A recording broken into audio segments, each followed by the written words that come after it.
Alberto Macías es un ser humano común y silvestre que nació hace 70 años. Vengo de una familia espectacular, un papá y una mamá amorosos, que inculcaron en mí muchos valores que ahora trato de practicarlos.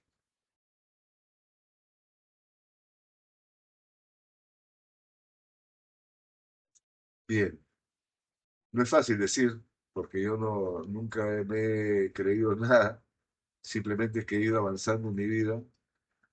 Empecé mi vida laboral a los 17 años, entré a un banco a trabajar, estudié en la universidad. Abandoné la universidad en un momento porque en esa época había muchísimas huelgas y eso no me permitía avanzar. Y bueno, terminé siendo el gerente más joven del banco. A los 25 años yo era gerente y fui jefe de mis jefes. Por lo menos ese siento que fue un logro. O sea, poder superar a mis jefes, que fueron magníficas personas, que me inculcaron esa gente antigua, esos jefes antiguos, que te inculcaron valores todo lo que era el trabajo. Luego de eso, asumí la gerencia de créditos del Banco de Comercio. Luego de esto, eh, salí del banco porque recibí una propuesta muy interesante. Yo tenía la idea de ser gerente general del banco y iba hacia ese camino. Sin embargo, recibí una propuesta para trabajar en la empresa privada. Me fue muy bien durante 2 años y de pronto se acabó el embrujo y vine un momento de crisis, en el sentido de que no sabía qué es lo que iba a hacer, y volví a la banca. Nuevamente estuve en la banca y estuve ya en el Banco Santander, y ahí vino una posibilidad de ir a la Alianza Lima. Dentro de mi filosofía, yo era miembro de la parroquia de Fátima, trabajaba mucho en el tema de la juventud y encontré en el fútbol la posibilidad de hacer lo mismo que hacía en la parroquia. Así que decidí dejar el banco, de repente una locura en ese momento, pero estaba haciendo algo que me parecía interesante para poder forjar a nuevos jóvenes, inculcarles la vida espiritual dentro de la vida cotidiana que era el fútbol. De ahí asumí la presidencia del club y dentro de los logros que uno puede decir, logramos que a través de esa filosofía, Alianza Lima después de 17 años fue campeón del Perú y eh, actualmente me trabajo en la Universidad de San Martín en un programa que es también de formación de jóvenes deportistas, y también tengo ahora a mi cargo el equipo profesional y el Instituto del Deporte, es decir, veo todos los deportes de la universidad.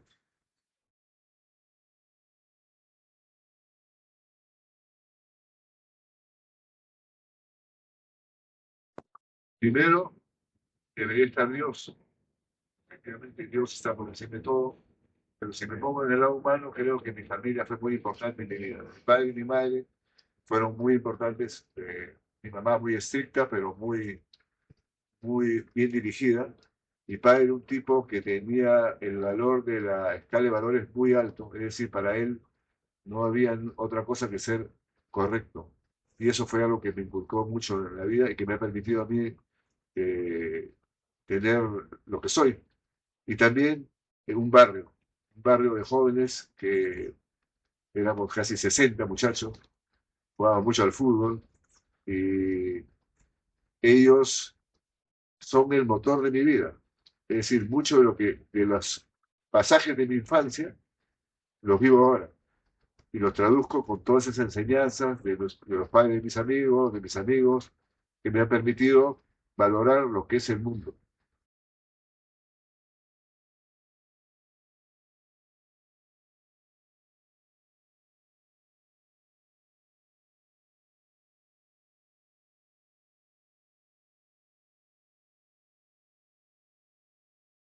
Pero, esa gente está equivocada. Dios es sumamente importante, o sea, hay que tener muchísima fe. Y la fe no es algo que se compra, es algo que uno lo va cultivando en su vida. Yo creo en Dios profundamente porque estuve en un colegio religioso, fui formado por los hermanos maristas. Cuando era chico, eh, fui cruzado, y fui cruzado, que era una especie de fe católica a nivel infantil, porque creía que eso era lo mejor, no porque tenía una fe que lo hacía. Y a través de eso, he tenido muchos pasajes de mi vida, por ejemplo, como la historia de San Tarcisio. Cuando yo era niño, yo soñaba que algún día yo podía ser San Tarcisio, es decir, ¿por qué no yo llevar la comunión? Y lo que es la vida, que he tenido que ser como San Tarcisio, yo actualmente soy ministro de la Eucaristía, que cumplió un sueño. Luego, como era muy travieso, me castigaron algunas veces en el patio del colegio, parado en el patio al lado del asta, y yo iba caminando, caminando, y llegaba a la capilla del colegio, y me paraba frente a la imagen de la Virgen, y los pies de la Virgen llegaban a mis ojos. Y yo veía cómo la Virgen pisaba a la serpiente, y decía, pucha, y si me muerde, me ponía a pensar como un niño, ¿cómo vamos a atrapar a la Virgen? Entonces también todo eso valió mucho en mi vida, que en los momentos que estaba yo no lo valoraba tanto. En los meses de mayo viví los momentos más lindos de mi vida. Rezábamos el rosario todos los días, me quedaba dormido seguramente como muchos, pero sin embargo, la procesión, todas esas cosas tardaron mucho en mi vida y es por eso que yo, ahora ya adulto, valoro todo eso. Quizás, repito, porque era niño no lo valoraba tanto. Y luego, en algún momento de mi vida, también pensé como muchos que no valía la pena ser religioso, dejé de ir a misa mucho tiempo, como 2, 3 años, hasta que de pronto encontré una invitación que me hizo el monseñor Alfredo Noriega, que en paz descanse, y me invitó a un retiro. Y yo a este sacerdote que iba mucho a mi casa, le tenía una fe enorme porque veía que era un tipo totalmente distinto a lo que se suponía que eran los sacerdotes. Un tipo humilde, conversador, todos los temas que quedamos maravillados por sus reuniones. Acepté ir al retiro. Y cuando llego al retiro me encuentro con un montón de gente de Miraflores, donde yo vivía, que eran terribles. Dice, yo voy a hacer esto, y estoy solo, me sentía solo. Llegamos al retiro, nos sientan en un ruedo y me dicen a todos, cada uno va a decir por qué ha venido. Y yo empecé a escuchar a esos bandidos que decían, vengo acá porque me han dicho que acá voy a cambiar. Se encontré sinceridad y efectivamente ese retiro cambió mi vida, porque me di cuenta que efectivamente no había cosa más importante que Cristo y decidí a partir de ese momento, tenía 18 años, 17, 18 años, seguir a Dios por encima de todo. Y claro, salí del retiro y todo el mundo me creía loco, ¿no? Porque decía, ¿cómo este que es un bandido ahora estaba tranquilo? Y así ha sido mi vida. Yo creo que Dios ha sido muy importante.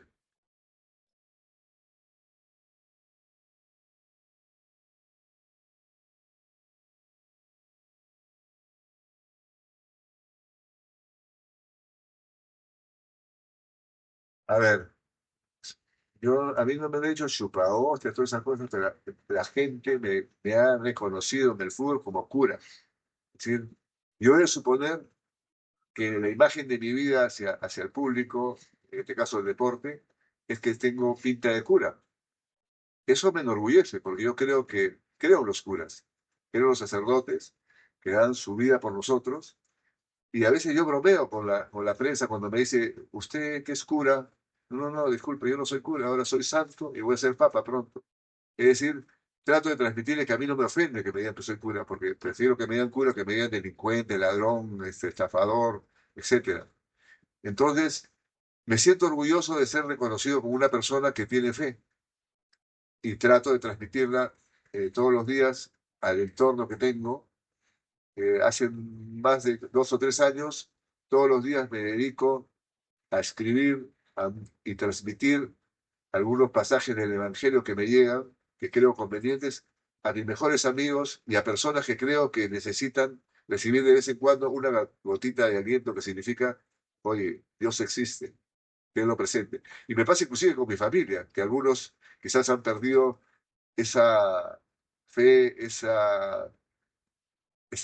tener que todos los días rezar, que todos los días pedirle a Dios, y soy testigo que sucede.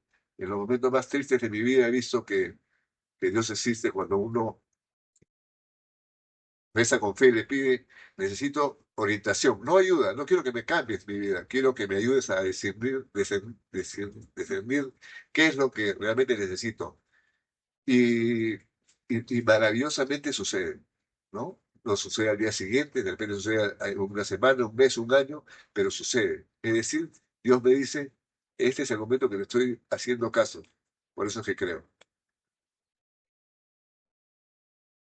También hay personas que piensan que uno tiene que ser como un hombre espiritual, que todo el día tiene que salir con las manos juntas, que tiene que ir a misa todos los días. No, o sea, realmente uno tiene que seguir lo que su corazón le dice con respecto a Dios. Es decir, yo voy a misa, pero al día siguiente puedo estar bromeándome, jugando, o de repente yendo a una fiesta. Es normal. Lo que en cada sitio que tengo que estar, tengo que demostrar que soy un hombre de fe, ¿no? No voy a ir a una fiesta y me voy a poner a parar la fiesta y ponerme a dar una explicación del Evangelio. No, uno tiene que vivir normal. Jesús fue a fiestas, Jesús estuvo en un matrimonio, Jesús transformó el agua en vino. O sea, no es que fue un santurrón. Nos enseñó que uno tiene que vivir normal, pero también tiene que tener presente que Dios existe.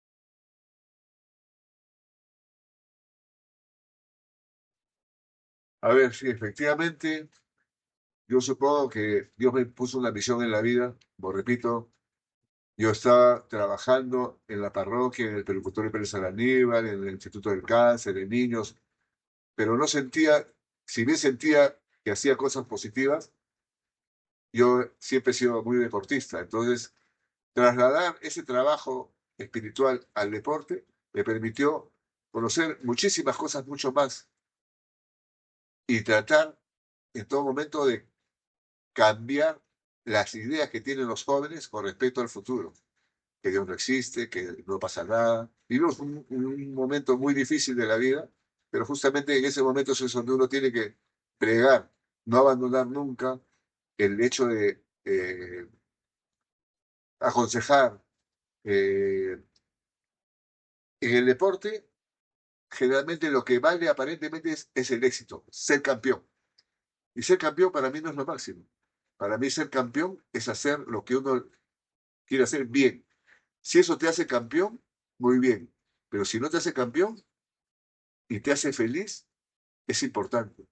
No decir, Dios, ojalá un día gane la Alianza porque quiero. Yo no le rezo a Dios para que gane la Alianza o para que gane el Perú cuando está jugando un partido.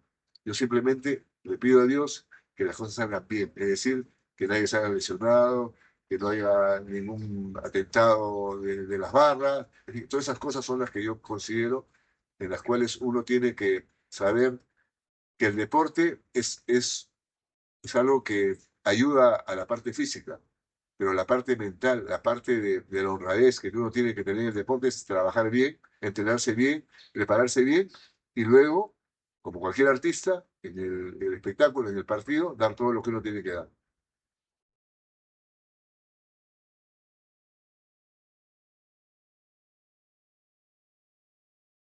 Depende, ¿no? Para mí no es difícil, porque no consigo mi vida diaria sin tener una oración, una conversación con Dios, que no me quita más allá de 15, 20 minutos, entre comillas, me quita. En realidad me alimenta. Yo siento que eso es el desayuno de mi vida, mi desayuno espiritual, que me permite tratar de comportarme bien. Que antes hablábamos del santurrón, pues efectivamente, yo lo que hago es en la mañana pedirle a Dios que me dé inteligencia, discernimiento, que me ayude a ser buen padre, buen hijo, buen maestro, buen jefe, ¿no? Para que transmita paz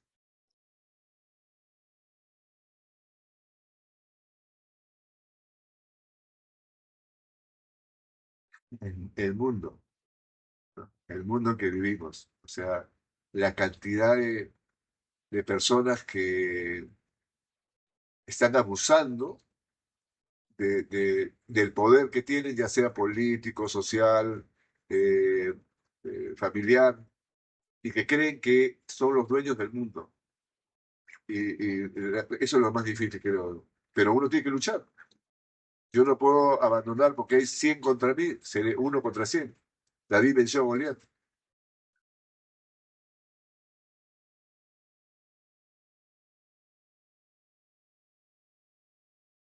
agarrar la mano de Dios, no dejar mis sacramentos,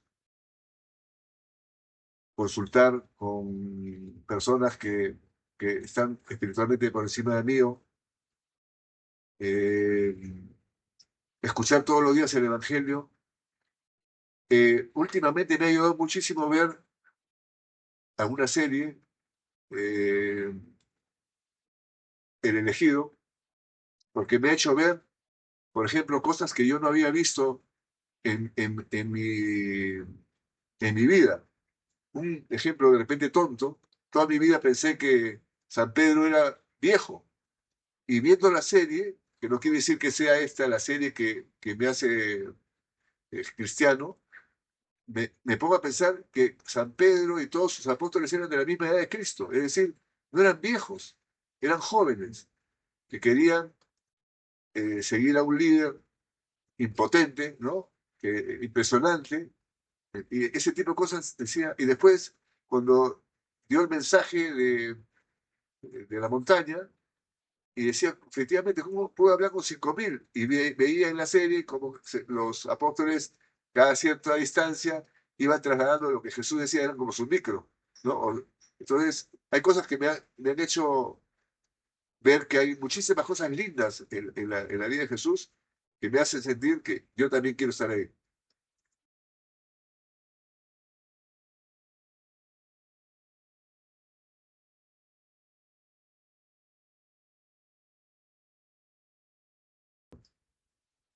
A ver, yo creo que hay que ser prudente, ¿no? Tengo la suerte de tener una esposa que cree en mí, sin embargo, cuando nos conocimos, ella había tenido no una buena experiencia religiosa y sin embargo eh, encontramos que se logró que ella se subiera y fuera más que yo en su fe. Entonces eso me ayuda mucho, saber que mi esposa cree profundamente en Dios y a pesar que tuvo una infancia poco feliz en ese sentido, no como la mía. Luego tuve mis hijos en el Colegio de la Inmaculada, un colegio de jesuitas donde creo que hay una excelente formación. Sin embargo, creo que ellos ahorita no tienen nuestra misma fe porque están viviendo lo que en un momento yo viví seguramente en mi momento de joven de no creer, a pesar que nos ven a nosotros, nos respetan. Mi hija estudió en el Colegio Santa Úrsula, también de monjas, y también, pero tuvieron una mala experiencia, mi hijo menor y mi hija, trabajando en la parroquia de Carmelitas, con jóvenes también. Una experiencia que hizo que dejaran de lado la parte religiosa. Sin embargo, sí asisten a misa a veces con nosotros cuando están en Lima, o sí bautizan a su hijo, ¿no? Hay cosas que como que de reglamento, no por convicción, ¿no? Yo creo, todos los días les inculco los pasajes cortos que no aburren del Evangelio para ir diciendo, ojo, ahí está Dios contigo, ¿no? Y no los presiono porque creo que presionar es como obligar, pero no dejo de tratar de darles una pastilla de aliento en ese sentido.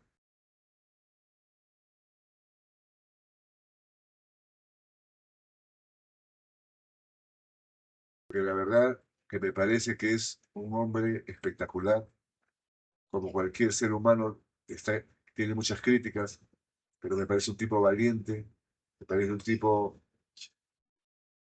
muy elevado. Escucho en las mañanas a veces un mensaje que me dice buenos días y nos da un mensaje. Me gusta mucho porque, claro, es un papa que llega en español. Antiguamente, cuando yo era chico, pues, yo tuve a Pío XII, a Juan XXIII, y a Pablo VI, que no los entendía. Es muy difícil que yo pudiese, al que adoro a Juan XXIII, porque mi mamá, me acuerdo cuando éramos chicos, escuchaba en la radio que había muerto el Papa y lloraba. Entonces me quedé esa impresión, el Papa bueno, ¿no? Bueno, después Juan Pablo II, ni qué decir, pero es una similitud para mí entre Juan Pablo y Francisco, me parecen dos papas que han influenciado mucho en mi vida y mi forma de pensar sobre la iglesia. Yo creo que la iglesia tiene muchísimas cosas buenas y algunas malas seguramente, pero yo creo en lo bueno.